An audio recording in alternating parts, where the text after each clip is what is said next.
Welcome to the XY Advisor Podcast, a global community of financial advisors sharing and learning with one another to drive the positive evolution of financial advice.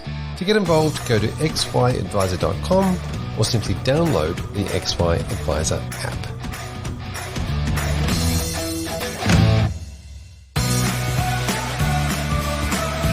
What gives me confidence about investment decisions? Rigorous fundamental research, with portfolio managers focused on the long term, who look beyond the spreadsheets to understand the companies they invest in, from break room to boardroom, who know the only way to get a 360-degree view is to go around the world to get it. Can I rely on in-depth research to give me steadfast confidence? With Capital Group, I can.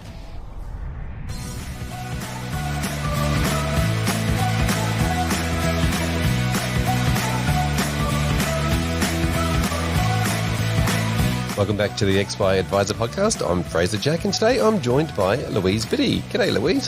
Hi, Fraser. Good to be here. Thank you for coming and having a chat with us today. Now, do you want to give us a quick overview of you and what you're doing at the moment? So I'm a director of Aged Care Steps. Aged Care Steps works with financial advisors, lawyers, accountants, anybody who's trying to give advice to people about affording aged care or accessing aged care and planning for the future, really. Fantastic, and you're absolutely right. That is a large group of people. Often it's there's a planner involved in there somewhere, but it can be a whole lot of randoms from time to time, from hospital staff to doctors to lawyers to trusted professionals in any particular way. Yeah, it is a wide group because there are so many people who are looking for help on aged care advice, but really don't even know where to start. So it might be that they're in the hospital cafeterias trying to figure out what to do when they've been given a diagnosis for mum or for dad. And it's the hospital staff who are there helping them or guiding them or giving them some experience about where they've been or what they've seen their other clients or patients look for as well. And sometimes it's just randomly how clients find somebody to help them get access this advice, which is one of the reasons why we spend a lot of time talking to financial planners saying, you need to start the conversations. You need to start telling people that you can help with aged care and getting that message out there, because we would much prefer the first person a client speaks to being a financial planner and not somebody in the hospital. Yep, exactly right. It's one of those experiences that people tend to go through so few times in their life from the consumer point of view, that they really don't know what to do or what to look out for, and really do need to reach out to those professionals. So we'll get onto that, but we might start with a little bit about you. Tell us about your journey. Where did you start in this profession? That feels like such a long time ago now, Fraser. I've always worked, I guess, in the technical services area, looking at legislation, understanding it, analysing it, working out where the strategic opportunities are. But my very first step into that was with a consumer organisation back in the days when I lived in Canberra. And that was when the Department of Social Security, as it was called then, was starting off with deeming and getting clients to think about how their investments impacted pensions. So the consumer organisation I work with trained the FIS officers. We produced brochures for them, and we had a helpline for consumers to just 60 times a day answer, how does deeming work? So Social Security has been a very comfortable area for me because that was where I started. And then as I moved into the wider area of financial advice with superannuation and tax, I enjoyed those areas, but I think the Social Security and aged care has always been my passion. It's about solving problems for clients and it's true puzzles. It's strategic advice that uses all of our financial planning skills. And also, too, what I've looked for throughout my career is where the gaps are. Where are the emerging trends and needs in advice? What is nobody else really focused on or providing advisors with support on? And how can we fill those gaps? And aged care has been right in the middle of all of that as a great big gap that people were either hoping they could ignore or just not sure how to get started in. So here we are. Fair enough. Now, a true problem solver at my own heart here. I love a good problem to solve. So that's clearly... It might just be that I'm a nerd, though. That's also quite possible. Hey, nerds are cool. We love nerds.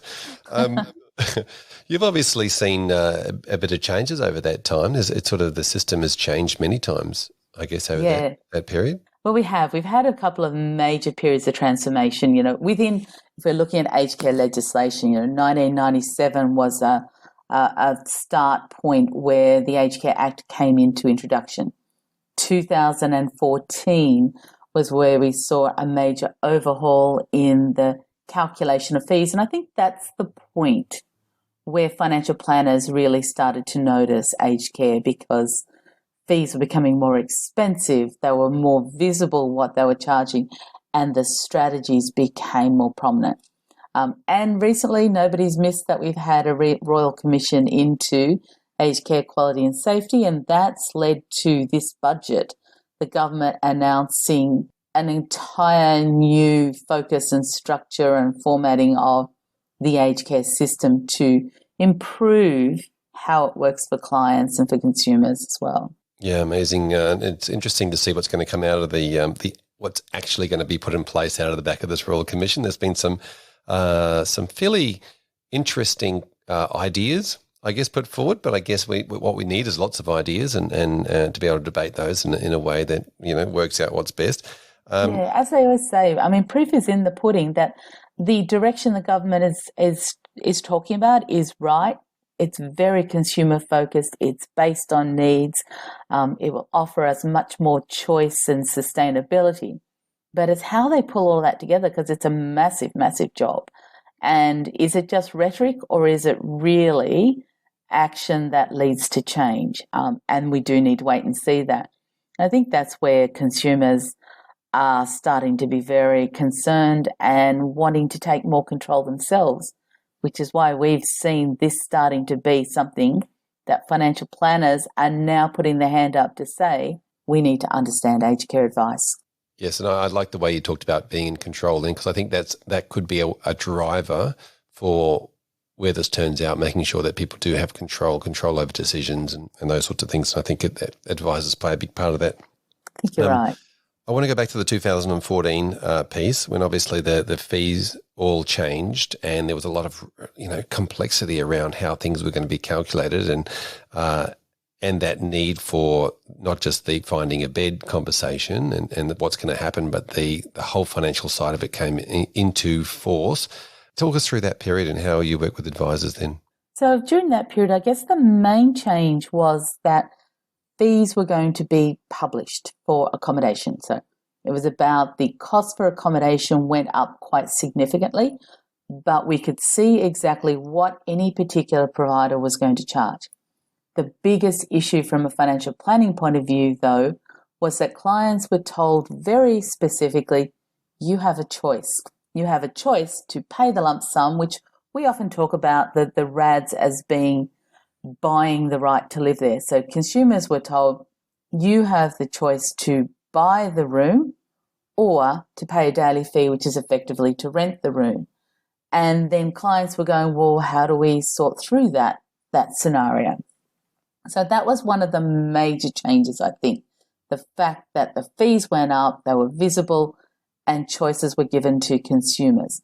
So that meant financial planners needed to be geared up to talk clients through how they make those choices, what the financial impacts of those choices are, and not just financial impacts on the day they go into care, but right throughout the rest of their life, with anything that changes, how that will then drive it as well. And that has quite a lot of strategic impacts. So for financial planners, we set up a accreditation training program. And that accreditation training program goes way beyond just teaching them how the legislative rules work or what the fees are and how to calculate the fees.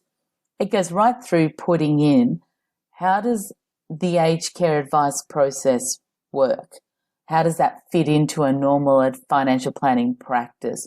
What knowledge does an advisor need? What skills? How to have the conversation? How to market the business? So all of the things about being business ready, being able to communicate and identify need in discussions with clients, being able to promote the business, been able to define service propositions and pricing models, but most importantly, be able to develop advice solutions and strategies and explain them to clients. Yeah, there certainly is a lot to it. Talk to me about this knowledge and skills. I think that's probably where an advisor starts to think about getting into the space and becoming an aged care specialist.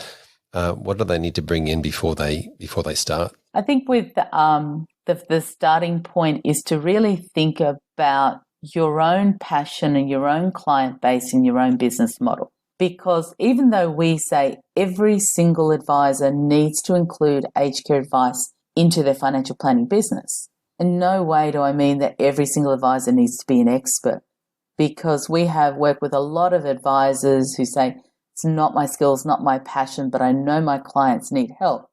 So we can give them enough information to be able to have those conversations and then connect them with other advisors who can be the referral, outsource and refer their clients to them. So it might be just create awareness with the clients, refer to somebody else, but you as the advisor stay in control of that. Yep. So the very first step is to become the GP, if you like, in that the general practitioner, when you can understand enough to know when to spot the opportunities and when the need arises, and be able to have those early conversations with the clients, and then refer off, and then as you develop your skills, you can then, if you like I said, if you had the passion for it, you could become a specialist. Yeah, I think that's exactly what it is. You are the generalist to start with. And then as you find your processes and you become more efficient and you get more business and you enjoy it, then you decide to move through the various stages of becoming more and more involved in that advice process and potentially becoming a specialist. Not everyone's going down that pathway, but we do work with a number of advisors who these days do nothing but aged care advice and run very profitable businesses. Yep. And while we're talking about this from a profitable business point of view, let's look at the opportunity and the need going forward. Obviously, we're talking things like the baby boomer population starting to the stage where they're maybe slowing down a little bit or starting to look at what's available. So let's talk at that. Look at what sort of from an advice business point of view. What's looking ahead? What's there? Yeah, we often talk about the 3 phases of retirement, because one of the things we think is that a lot of advisors don't focus on aged care until a client puts a hand up and says, we're in crisis, an aged care event's happened, we need help now. Now that's a great piece of advice and something that advisors can definitely help a client to navigate through. But we think there's also a really important piece stepping back from that with all of the clients that an advisor has. As you say, to think ahead and say, where are we focusing on for retirement? What are the 3 phases that we go through? And those 3 phases are an active phase, which is where we're having fun, ticking off our bucket list, spending money, doing those things. Then we will move through to a quiet phase, which is where we're still very independent and still able to do things on our own. But more and more it's about slowing down, bringing some support to you in your homes, which can help you stay safe, help you to live more independently. And then there's going to be a frailty period. So we go through active phase, quiet phase, frailty period, where progressively we go through from independence to support to remain independent to support to just help with our activities of daily living. So all of those 3 phases have a different focus from financial planning around identifying the need, setting up the structures, helping clients think through to where they live, how they live, who supports them, and what financial resources they have available to meet them. And if we're not having those conversations with clients, we're not going to have them in a spot where they're ready and prepared to be able to switch easily and to have choice and control when they need to move into that next phase. Yeah, fantastic. And as you mentioned, those 3 different areas, I sort of see it as there's 3 the three areas, I guess, but there's a transition between each of those areas as well, isn't there? That's sort of a spectrum, if you like, between one and the other. And for advisors to be able to spot that and identify the signs and signals of when somebody is moving, say, from an active year to a quiet phase, or from a quiet phase into a, fragile, what do you call it? Fragile period? A frailty period. Frailty and period. Right. And they're very hard conversations sometimes for advisors to have, but they're also very hard conversations for the clients to have. And I think as financial advisors, be brave. Be brave where you see a client maybe moving through and the signs are there that they're in that transition between phases. Raise it. I mean, you've got good relationships. Your clients trust you. They seek advice from you. You're objective to their family situation. What we find is so often, and I find this with my own parents as well, older people are not willing to, they don't want to concede defeat. They don't want to go to the kids and say, I'm struggling, I need help, because they think as soon as they do that, the kids are going to swoop in, take control, push them into a nursing home and be done with them. So financial advisors' offices and the meetings that you have with the clients is a safe space. You're objective. You're there to point out and help them through those various difficult times. So I think raise it. When you see that happening, it's about how do you raise that conversation to say to the client, we've talked about the three phases. This is where it's good. We've talked about the three phases, and I'm wondering whether we're moving through a transition phase, whether we should be looking at how we can support you to keep your independence now. Yeah, that seems to be a very big driver. You've mentioned that a few times, control and independence. Is that something that would be your starting point, I guess, of any conversation? I think it is, rather than looking at the defeat side of it. And so what we find with aged care is nobody wants to talk about it because there's nothing at all positive in it. It all seems to be that slippery slope downhill. But what we're saying is that aged care is just such a broader picture than that. It really is just about getting access to care, but maintaining quality of life right throughout our whole life. No matter what our health's like, what our mental capacity's like, how do we maintain quality of life? And so there are many different ways we can do that. You know, do we do that in our own home? Do we do that in our children's homes? Do we go to a residential environment? But being able to evaluate the options and be able to decide what's important to me as a person, what resources do I have, either financial or personal, around me, and what can I make work where I'll be safe and happy is a major role, you know. And this is it. Financial advice is not necessarily about telling clients what to do. It's about working with them to decide what's important to them as a person and how do they best achieve that and what's realistic for them. So sometimes there's a reality check. We might not want to go to a residential environment, but maybe that's the best place for us and for our families to be comfortable, to be able to support us as well. Yeah, I really like this concept. As you were saying that, it sort of made me think that the client's the hero in this journey. The advisor makes the client the hero, and they're just there to support the hero. That makes these decisions early and makes them, on their own terms. Yeah, actually, I like that. That's a good way of looking at it, because what we see so often, if there is no planning ahead and nobody has really thought through the process, what happens is mum falls over, breaks a hip, crisis happens, and then mum becomes a problem to solve, rather than, as you say, a hero to support.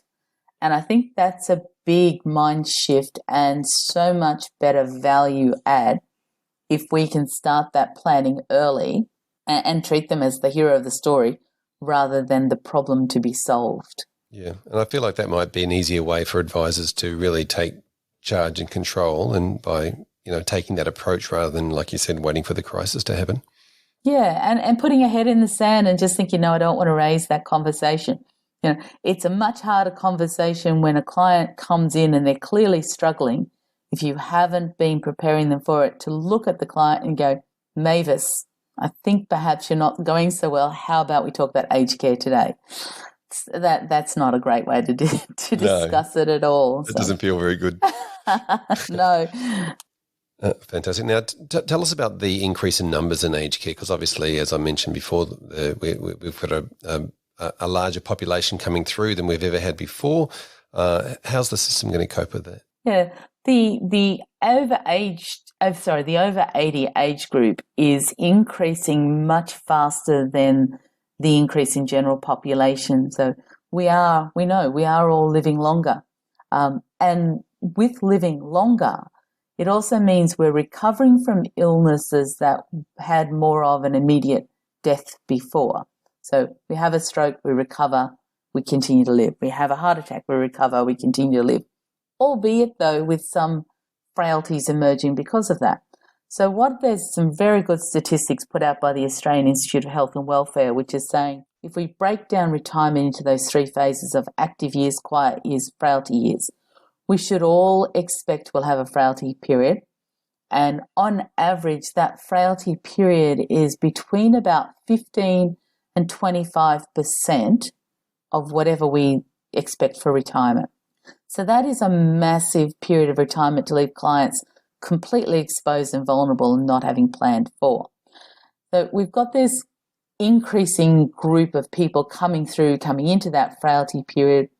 And it is a big discussion point through the Royal Commission and the budget reforms that the government's announced they're going to start to implement around how do we make the aged care system sustainable and viable to be able to support those large numbers, but also how do we make it something that clients think this is meeting my needs and I feel safe, and even though I don't want to be there, I'm happy to access it.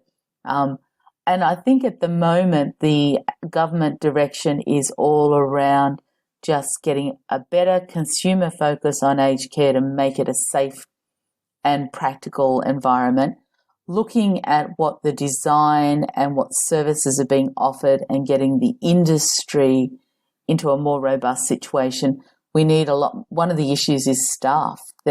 Even if we could give everybody who's out there access to aged care that needs it, we don't have the number of care workers to be supporting those people as well. So one of the very first things is about looking at the design of aged care, the services that are provided, and where the staff are coming from, and making sure those staff are suitable and adequately trained as well in that space.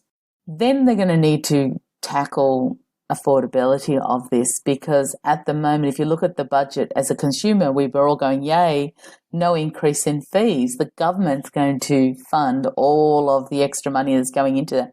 In the next 4 years, that's an extra $17 billion spend. Now, you and I know that is not sustainable in the long term. So what we suspect is that they're really looking at making it a better, robust system. And then in the next few years, they will need to address and what is fair and reasonable for us as consumers to be contributing towards the services we consume. And so those fees will likely be more expensive and more complex around just the wide variety of choices and ways that we can deal with our own frailties and we can fund those. And I think, home care, definitely a major area for us to think about, but also just how technology and innovation is going to change and drive change in that sector. But I really think it's the people who have planned their finances to be able to afford to contribute what they need who are going to have the best experiences.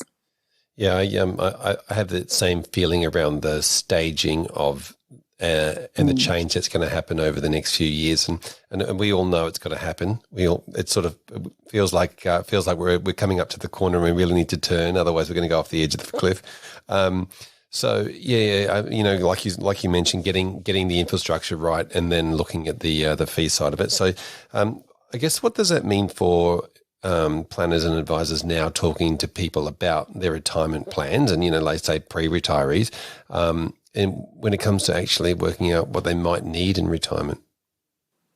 Yeah, I think when they're looking at what they might need, that is a really hard question, but I think it's about what they need from a personal point of view. What's important to them?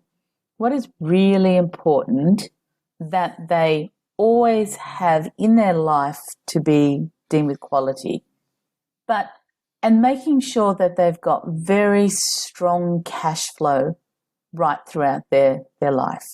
And even in the current fee system for aged care, cash flow is the single most important component of a financial planning decision to maintain, because with cash flow, we can pay for our accommodation. With cash flow, we can pay the fees we need to, but also access the extra luxuries that are going to make the difference between basic living and quality living as well. So managing a good, strong cash flow and being mindful of what's going to happen in the future. We saw an interesting one we had this week was where families were very focused on, I think, inheritance impatience. And in this particular case, what happened is the kids transferred more than 5 years ago the house from dad to one of the kids who lives with dad. And that seemed fine. But then they decided dad had a whole lot of other assets that he probably didn't need. So the kids have been distributing hundreds of thousands of dollars over the last few years to themselves, thinking that that meant when dad needed it, he would be able to get the age pension and he could get into aged care at a very low cost. What they've now found is that dad has no assets left, but they've got gifting and deprivation that's counting against him, which they had no idea that was going to count. Surprise, surprise. And so dad's not getting any age pension. He needs to move into aged care. The room price is $400,000 now. Because of the gifting, he's not going to get in on any of the subsidised rates. So they need to try to work out how to fund that accommodation and all of his ongoing costs with no assets in his own name. So now they're faced at looking at how to give back the money they've taken from dad and what that means for them. So there was no planning ahead, there was no foresight, there was no understanding of what they were really doing. And probably some not quite ethical behaviours in that whole process as well. Now, that might seem like an extreme, but we see those sorts of situations every day where people haven't understood their role as enduring powers of attorney or haven't understood what the future might hold and how the system will work, and they haven't planned ahead. Yeah, that gifting, that's a really interesting gifting story. It's sort of, I think it's probably one that most families would go through at some point, working out how they can maximise their situation. But obviously, without advice, it's just an absolute minefield. One of the things you sort of mentioned but we didn't really go into was the concept of the abuse or the, like you said, the handing over to a power of attorney or the kids taking money in a way and just sort of spending it, I guess, or taking the cash and spending it. Yeah, so elder abuse is one of the hot topics of conversation in the community. And most families would say, that's not us. But what we see is that elder abuse can take many forms. It can be physical, but it can be emotional, and it's most commonly financial abuse. And when you look at the statistics of financial abuse, the perpetrators are not some random stranger. They are the kids using the enduring power of attorney, or the kids using emotional blackmail to parents saying, Mum, I really need this money, you need to give it to me. I can't come and visit you unless you do. Those sorts of conversations. Sometimes I think, though, families would be surprised to hear that the actions they're taking are actually elder abuse. They might still, and we see families who will be saying, we've got Mum into care, we've got her the best of care, everything Mum needs we're paying for, but gee, the rest of Mum's money she doesn't need, so it's our inheritance, we'll start to use that now. That's elder abuse, because kids don't have the right to start accessing inheritance unless Mum is freely and fully informed decision, or dad, to give that to them. So kids don't have that right using an enduring power of attorney. And these are ethical debates that financial advisors are going to need to have with kids every day. How do you invest any surplus? We need to be looking at the person who is the center of the conversation. So mum or dad, it's their money. We need to invest it for their risk profile, for their needs, for the rest of their life. The kids can start to think about how they want to invest it once mum or dad have passed away and that inheritance has actually been distributed. But I think from a financial planning point of view, how do you navigate that? Because they are very difficult conversations with kids that you want to build a relationship with and hope that they will become your ongoing client as well. So it's about being clear. And we always say, ask the kids who've got the enduring power of attorney, what do you understand your role is and what rules you need to watch when you're making decisions? And those rules are that it needs to be something mum or dad would do. Mum or dad would be happy that is being done. But the key critical one is every single transaction has to be in mum or dad's best interest. And if you can't show that, then you're creating risk not only for the older person, the risk that the kids might make bad decisions and leave them vulnerable, but you're also creating risk for that enduring power of attorney, because we are seeing far more legislation where, court cases where the beneficiaries of estates are suing enduring powers of attorney for actions they've taken. And if there's risks for your client and for the enduring powers of attorney, there is most definitely risk for your advice businesses being caught up in the middle of all of that as well. Yes, exactly. So the answer is if you do nothing, you're just as liable. And obviously there's an ethical dilemma, but there's also a legal conversation. And you did say, what can we do about it? And I think it's probably worth, mentioning or going into a little bit of detail. I like the fact that you use best interest, that the kid's job is to act in the best interest of the parent. But also we could throw sole purpose, I guess, into that conversation as well. And when it comes to the decision-making process, talk about we all know what those things are. So it could be an easier way for us to talk to the clients about it, or the kids to the clients about it. Yeah, I think so. And one of the things that advisors will often say as well is, well, the kids are happy with it, so where's the problem? Now, let me give you a story where show you where problems can occur. Is again, we had one recently where an aged care provider has a client living in there who's been there for a few years. All of a sudden, the kids have stopped paying the fees because they're saying dad has no money. So the aged care providers got hold of an advice document that a financial planner prepared for this client several years ago. They have gone to a second financial planner and said, do you think this first advice was inappropriate because dad's got no money and can't pay his fees? And so the second planner's come and asked us what we think about it. Now, there's nothing wrong with the first advice. We've looked at it and we said, we think the problem is the kids have sold dad's house, taken the money themselves and spent it. Therein lies the problem. So if there was any gifting or any advice in that first plan where the advisor has said it's appropriate to do these sorts of things or it's appropriate to invest for yourselves, it's the aged care provider that was going to cause the problem to arise, and the aged care provider would end up referring that into the guardianship tribunal, and the advisor would have had a problem. Now, in this case, the advisor was absolutely fine. The advice, not a problem at all. This is just decisions the kids had decided to do on their own.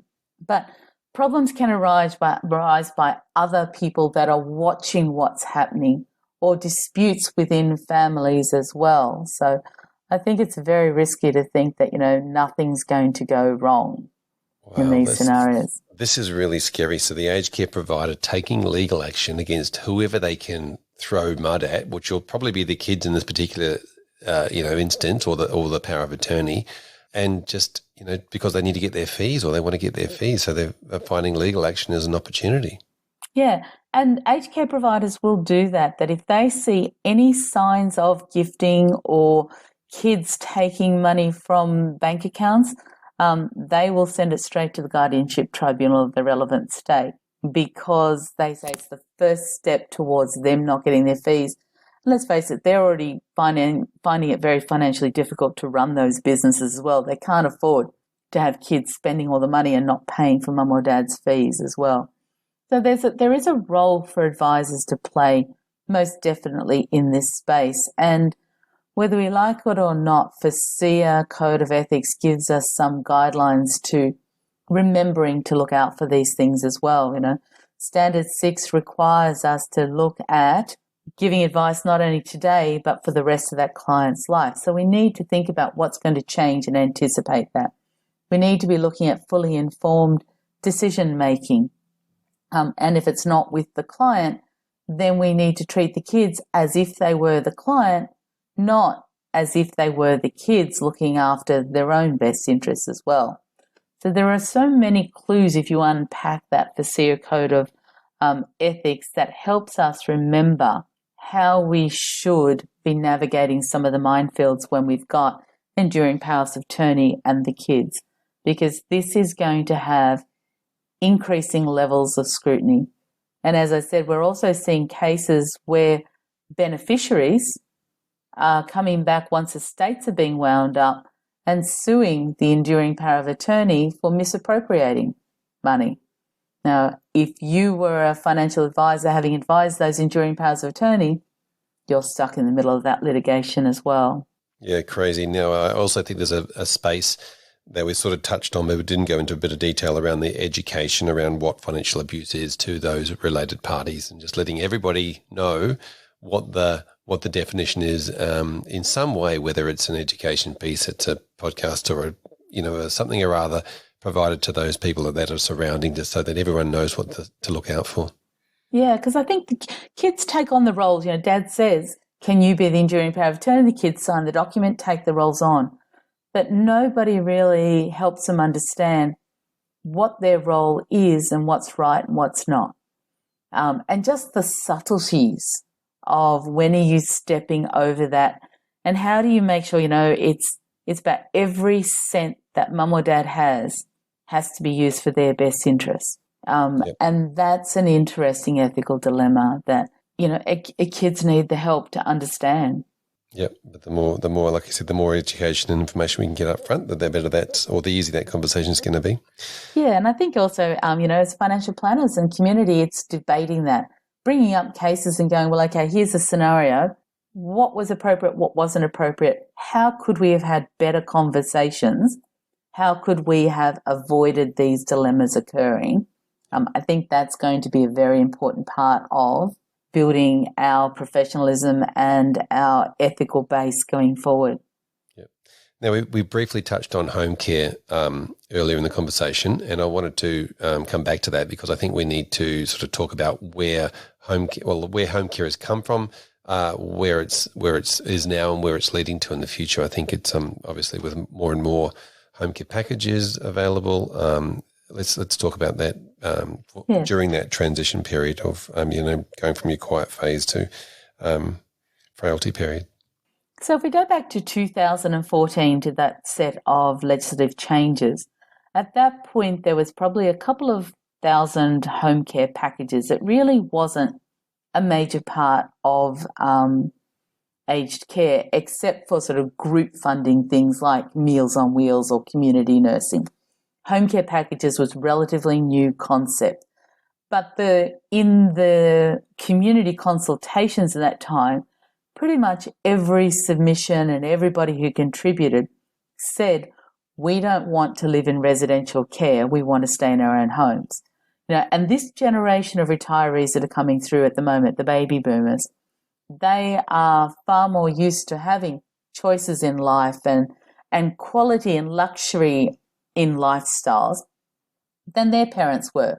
I think about that my grandparents were more accepting of just what they had and what they could access and what was given to them than my parents, who are demanding about, and they'll say I'm probably even more demanding, but, demanding about what we want and how we're going to live, and we want quality of life.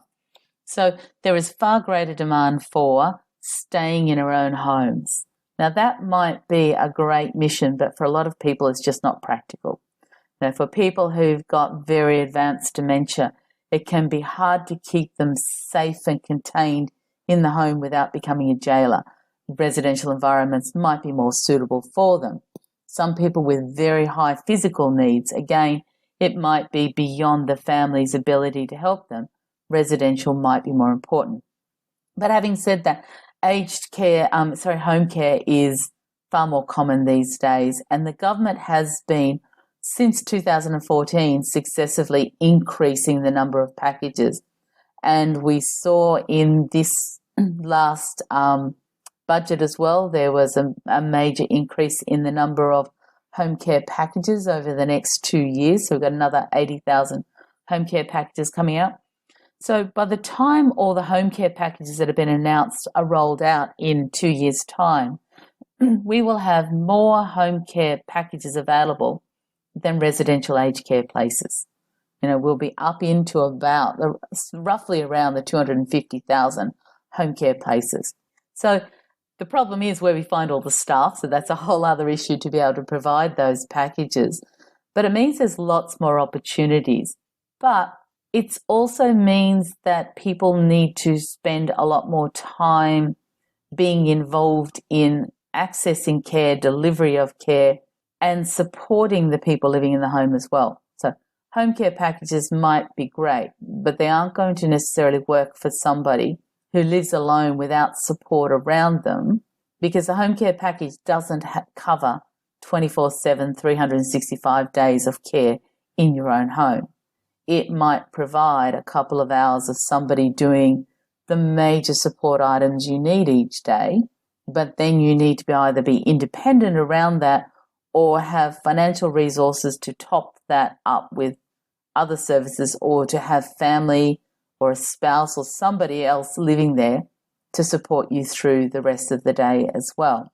So home care, though, is there's a lot of innovation in that space as well. So home care is going to become interesting with technology. There's innovation around smart houses where we can put sensors in floors or sensors on fridge doors or kettles or other kitchen equipment to try to work out the patterns of how a person's living and whether they appear to be looking after themselves and safe.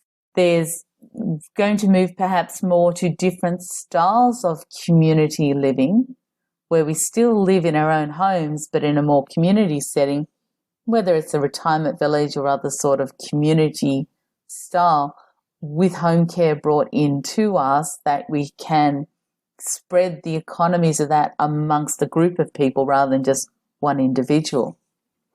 The problem with home care to date has been that waiting list. So you get an approval for a home care package, but the government subsidies that come with that might take another year or even longer to be able to access. And nobody's putting their name up for a home care package until they absolutely need the help right there and then. So that waiting list has been a problem, and that's why the government is releasing more and more home care packages to try to meet that particular need as well. Yeah, I correct me if I'm wrong, but I kind of see it as and some people will go straight to resi, but I sort of see it as a staging area as well. Try and stay at home, get the home care package, then the resi as part of the journey. Yeah, it definitely is. So there is a progression, but you're right. Some people may jump straight over from independent to residential care. But for most of us, we should have a bit of a transition. And that transition might not be, home care as well is not necessarily needing somebody who's going to come in and get you out of bed and get you in the shower and get you dressed and set you up for the day. It might be somebody that can come and renovate our bathrooms to be safe for older living. It might be somebody who just helps with meals preparation. It might be somebody who picks us up and takes us out to various community activities to keep us engaged in our communities or gets us to appointments as well. So it's not all about that personal care. It might be about helping us stay connected to the community, being able to still participate in the activities that we're interested in, or just making our homes a safe environment for us to stay living in. And I think that's an interesting concept that people forget. It's about giving us independence as well as making sure we're safe and supported. From a financial planning point of view, home care is really all about cash flow. You know, how do I fund the extra costs? Because a lot of people think home care is cheaper than residential care. I think it's more expensive because we still need to maintain our home. We still got all our normal living expenses. And then we've also got some costs towards that care as well. So we need cash flow. We need to be able to prioritize and work out how to take the best advantage of the government subsidies and the packages we're given, but then what is it we're going to value in actually accessing and paying for as well. So there is advice around navigating the system, making choices, and as I said earlier, deciding what's most important and valued to each individual, and then the cash flow to pay for it. It sounds like there's a lot of information that advisors need to school themselves up on, or courses they need to take with regard to that home care piece. A lot of information, and I guess that you can help them with that. But before we go there, I want to. People that know me know that I love technology innovation, and I let it go. But I'm coming back to it. Let's talk about innovation, technology. You mentioned some wearables. I know that I think the latest Apple Watch even is getting into that space as well. So I think there's a lot of large businesses or corporations thinking that this is a space where they can innovate into. Talk to us about what you see there and what's coming. Yeah, there are all sorts of different trackers, which is just about tracking where a person is, and they're great for people with dementia who can wander, if I can't find them in their home, where are they? But also too, what we're seeing is technology around how to communicate. I mean, and if one good thing has come out of the COVID pandemic, we've all, even our older members of the community, have learnt how to use Zoom and how to use technology to stay connected to either our doctors or to our family and to our friends. There's a lot more online education and activity groups. You can do cooking lessons online now. You can do all sorts of things. So that sort of technology to stay connected. It is great that our older relatives have been able to use that, and they all know how to use QR scanners now, except perhaps my mother, but don't tell her I said that. So those sorts of things. She listens to this podcast. She's going to hear you. She always says she doesn't like me talking about her in my workshops, but I said she just gives me so much great material to talk about as well. What we're also seeing is that it's potential with houses, as I mentioned earlier, that you can smart wire the floor. And that's about, instead of having cameras watching somebody, what they're doing all day, it might be just looking for patterns of movements.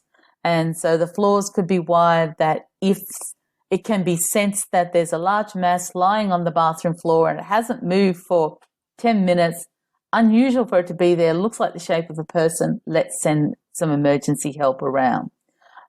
They can smart wire. One of the things that is about people being able to stay in their own home is proper nutrition, proper hydration. So I've heard about technology where you can smart wire the fridge door, so you can see how many times a day somebody's opening the fridge. And that might give us a measure around hydration. How often are they going to get a drink? Are they getting milk to make themselves cups of tea?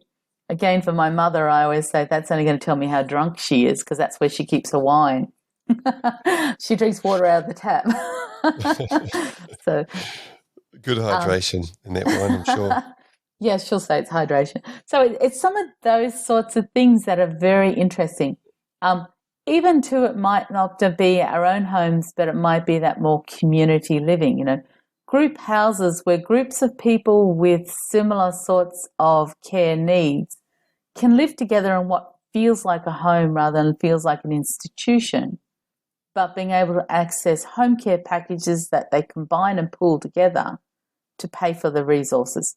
And there are places like that that do that already, and they're quite innovative ways of accessing care when we can't say individually in the home, but we want to recreate that environment as well. Yep. So there is all sorts of different technology. And again, in residential care, there's a lot of technology about how to have better communication, better awareness of what's happening for the residents and communicating with their families too. Yeah, fantastic. And I think it's definitely where we need to go, isn't it? A lot in the medical side, a lot in the connectivity side as well. And you're absolutely right. I think, FaceTiming through to, meetings where you can see people and engage without having to be mobile is fantastic. Now, you did mention the concept of people living together and moving, which is a relatively new concept to this. How do you see this evolving in the future with regards to what, aged care might look like, whether they're communities, their lease spaces, how do you see this changing in the future? We're already starting to see a change, and there are some residential environments which are, instead of being big institutional multi-storey buildings, are smaller cluster-style housing where groups of people live in houses and houses are in clusters, and that creates that home environment more. And we're learning a bit from some of the Scandinavian models in that space as well, and there are some innovative ones here in Australia already.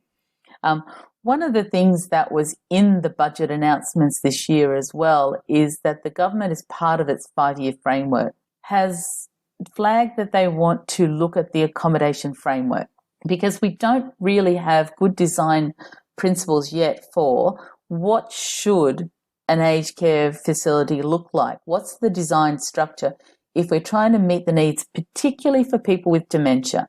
And that's where a lot of the focus is going to be on what's design for somebody with dementia. And I know there's one up in Queensland that's created like a little village. So people can have the impression of walking through a street with shops to recreate, community living as well as in-home living as well.